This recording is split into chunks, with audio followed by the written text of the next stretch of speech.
രാഷ്ട്രീയ എതിരാളികളെ, B J പിയുടെ രാഷ്ട്രീയ എതിരാളികളെ, അത് ദേശീയ കക്ഷിയുടെ നേതാവാകാം, മുഖ്യമന്ത്രിയാകാം, ഇനി പ്രാദേശിക നേതാക്കൾ വരെയാകാം, ബി ജെ പിക്ക് എതിരെ നിൽക്കുന്നു എന്ന് തോന്നിയാൽ, ബി ജെ പിക്ക് തടസ്സമായി നിൽക്കുന്നു എന്ന് തോന്നിയാൽ അവരെയൊക്കെ പിടിച്ച് ജയിലിലടയ്ക്കാൻ ബി ജെ പി ഉപയോഗിക്കുന്ന ആയുധമാണ് ഇ ഡി, എൻഫോഴ്സ്മെന്റ് ഡയറക്ടറേറ്റ്. മറ്റ് ദേശീയ അന്വേഷണ ഏജൻസികളുണ്ട്. ഇത്രമാത്രം ദുരുപയോഗം ചെയ്ത മറ്റൊരു ഏജൻസിയില്ല. ഇ ഡി ബി ജെ പിയുടെ ഒരു ആയുധമായി മാറുന്നു എന്ന അഭിപ്രായം കേരളത്തിലെ കോൺഗ്രസ്സുകാർക്ക് പോലുമുണ്ട്. പക്ഷെ ഒറ്റ കണ്ടീഷനേ ഉള്ളൂ, കേരളത്തിലെ കോൺഗ്രസ്സുകാർക്ക് അതിർത്തി കഴിയണം. കേരളത്തിൻ്റെ അതിർത്തി കഴിഞ്ഞാൽ മാത്രമേ ദേശീയ അന്വേഷണ ഏജൻസികൾ ബി ജെ പിയുടെ ആയുധമായി പ്രവർത്തിക്കുന്നു എന്ന് പറയും. കേരളത്തിൽ അത് നല്ലതാണ് എന്ന് വെച്ചാൽ ഇ ഡി വളരെ നല്ല പ്രവർത്തനമാണ് ചെയ്യുന്നത്, CBI വളരെ നല്ല പ്രവർത്തനമാണ് ചെയ്യുന്നത്, നല്ല കാര്യങ്ങളാണ് ചെയ്യുന്നത് എന്ന് ആവർത്തിച്ച് പറയുകയും ചെയ്യും നമ്മുടെ കേരളത്തിലെ കോൺഗ്രസ് നേതാക്കൾ. എന്നാൽ കോൺഗ്രസ് നേതാക്കൾ ദേശീയ തലത്തിലേക്ക് മാറുമ്പോൾ അവരുടെ നിലപാട് മാറും. ദേശീയ നേതാക്കളുടെ നിലപാട് കേരളത്തിലെ കോൺഗ്രസ് നേതാക്കൾ സ്വീകരിക്കുകയും ചെയ്യുന്നതും നാം എത്രയോ കണ്ടതാണ്.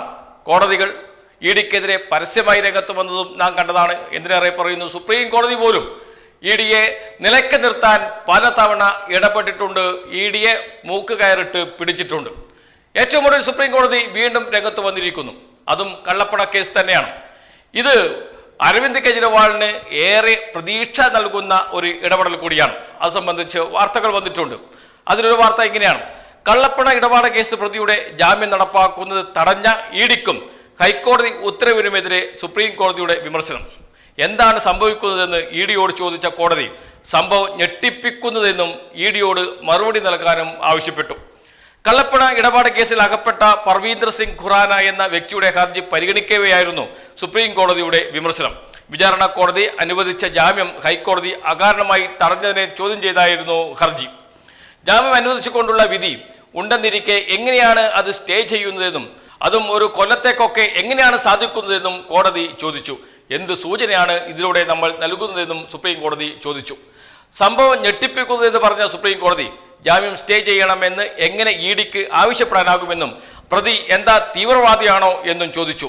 പ്രതിയുടെ ജാമ്യം സ്റ്റേ ചെയ്ത നടപടി റദ്ദാക്കുമെന്ന് പറഞ്ഞ സുപ്രീം കോടതി ഈ വിഷയത്തിൽ ഇ ഡിയോട് മറുപടി നൽകാനും ആവശ്യപ്പെട്ടിട്ടുണ്ട്. ഇതാണ് വാർത്ത. സമാനമായ കേസാണ് കെജ്രിവാളിൻ്റേത്. കള്ളപ്പണ കേസിൽ കെജ്രിവാളിനെ അറസ്റ്റ് ചെയ്യുന്നു. കെജ്രിവാളിന് താൽക്കാലിക ജാമ്യം അനുവദിക്കുന്നു സുപ്രീം കോടതി ഇലക്ഷൻ പ്രചാരണത്തിന് വേണ്ടി. അതിനുശേഷം അദ്ദേഹം വീണ്ടും ജയിലിലേക്ക് പോകുന്നു. അദ്ദേഹം ജാമ്യത്തിന് വേണ്ടി വിചാരണ കോടതിയെ സമീപിക്കുന്നു. വിചാരണ കോടതി ജാമ്യം അനുവദിക്കുന്നു. എന്നാൽ തൊട്ടടുത്ത ദിവസം ഇ ഡി സുപ്രീം കോടതിയെ സമീപിക്കുന്നു. സുപ്രീം കോടതി പെട്ടെന്ന് തന്നെ ജാമ്യം റദ്ദാക്കുന്നു. ഇതെങ്ങനെ സാധിക്കുന്നു എന്ന ചോദ്യം ആ ഘട്ടത്തിൽ തന്നെ ഉയർന്നു വന്നതാണ്. അതിന്റെ അടിസ്ഥാനത്തിൽ ഇപ്പോഴും അരവിന്ദ് കെജ്രിവാൾ ജയിലിനകത്താണ്. അദ്ദേഹത്തിന് പുറത്തിറങ്ങാൻ കഴിഞ്ഞിട്ടില്ല. അതിന് തൊട്ട് പിന്നാലെ എന്ന് വെച്ചാൽ ഹൈക്കോടതി, ദില്ലി ഹൈക്കോടതി ജാമ്യം റദ്ദാക്കിയതിന് അല്ലെങ്കിൽ വിചാരണ കോടതിയുടെ ജാമ്യം നൽകിയ ഉത്തരവ് സ്റ്റേ ചെയ്തതിന് തൊട്ട് പിന്നാലെ CBI മറ്റൊരു കേസിൽ അറസ്റ്റ് ചെയ്യുന്നു അരവിന്ദ് കെജ്രിവാളിനെ. എന്ന് വെച്ചാൽ ഒരിക്കലും ജയിലിൽ നിന്ന് പുറത്തിറങ്ങരുത് അരവിന്ദ് കെജ്രിവാൾ എന്ന വാശിയോടെ പ്രവർത്തിക്കുന്ന അന്വേഷണ ഏജൻസികളെയാണ് കാണുന്നത്. ആർക്കു വേണ്ടി?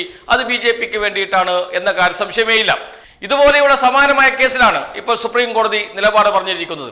അരവിന്ദ് കെജ്രിവാൾ അല്ല എന്ന് മാത്രമേ ഉള്ളൂ, മറ്റൊരു വ്യക്തിയാണ്, പർവീന്ദർ സിംഗ് ഖുറാന എന്ന വ്യക്തിയാണ് കേസിൽപ്പെട്ടത്. അദ്ദേഹത്തിന്റെ ജാമ്യം പരിഗണിക്കവെയാണ് സുപ്രീം കോടതി ഈ പരാമർശം നടത്തിയിരിക്കുന്നത്.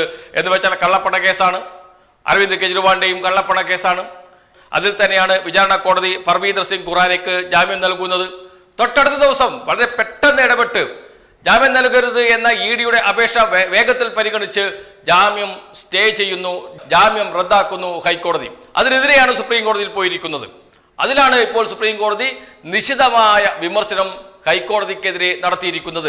ഇവിടെ എന്തൊക്കെയാണ് നടക്കുന്നത് എന്ന ചോദ്യമാണ് സുപ്രീം കോടതി ചോദിച്ചത്. എന്ന് വെച്ചാൽ അരവിന്ദ് കെജ്രിവാളിന്റെ കേസും സുപ്രീം കോടതിയിൽ എത്തിയാൽ ഹൈക്കോടതിക്കെതിരെ കർശന നടപടി ഉണ്ടാകും, നിലപാടുണ്ടാകും സുപ്രീം കോടതിയുടെ ഭാഗത്ത് നിന്ന് എന്ന കാര്യത്തിൽ സംശയമേയില്ല. അത് മുന്നിൽ കണ്ടാണ് ഇ ഡി CBI കേസ് കൂടി ഇപ്പോൾ രജിസ്റ്റർ ചെയ്തിരിക്കുന്നത്. രണ്ട് കേസും സുപ്രീം കോടതി പരിഗണിക്കുമ്പോൾ ആദ്യം ഇ ഡി കേസിൽ കള്ളപ്പണ കേസിൽ ജാമ്യം ലഭിച്ച ശേഷം CBI കേസിൽ ജാമ്യത്തിന് വേണ്ടിയുള്ള നീക്കങ്ങൾ അരവിന്ദ് കെജ്രിവാൾ നടത്തുമോ എന്നതൊക്കെ നിയമപരമായ കാര്യങ്ങളാണ്. എന്നാൽ ഒരു കാര്യം ഉറപ്പിച്ച് പറയാൻ കഴിയും, അരവിന്ദ് കെജ്രിവാളിനെ എങ്ങനെയാണോ കുടുക്കിയത്, സമാനമായ കേസിലാണ് സുപ്രീം കോടതി ഇപ്പോൾ അഭിപ്രായം പറഞ്ഞിരിക്കുന്നത് എന്നതുകൊണ്ട് തന്നെ അരവിന്ദ് കെജ്രിവാളിന് ഏറെ പ്രതീക്ഷയുണ്ട്. നീതിന്യായ കോടതികളിൽ കീഴ്ക്കോടതികളിൽ തിരിച്ചടി നേരിട്ടാലും സുപ്രീം കോടതി ശരിയായ രീതിയിൽ ചിന്തിക്കുന്നു എന്നത് ഇന്ത്യയെ സംബന്ധിച്ചിടത്തോളം വളരെ ആശ്വാസകരമാണ് ഇന്നത്തെ രാഷ്ട്രീയ സാഹചര്യത്തിൽ പ്രത്യേകിച്ചും.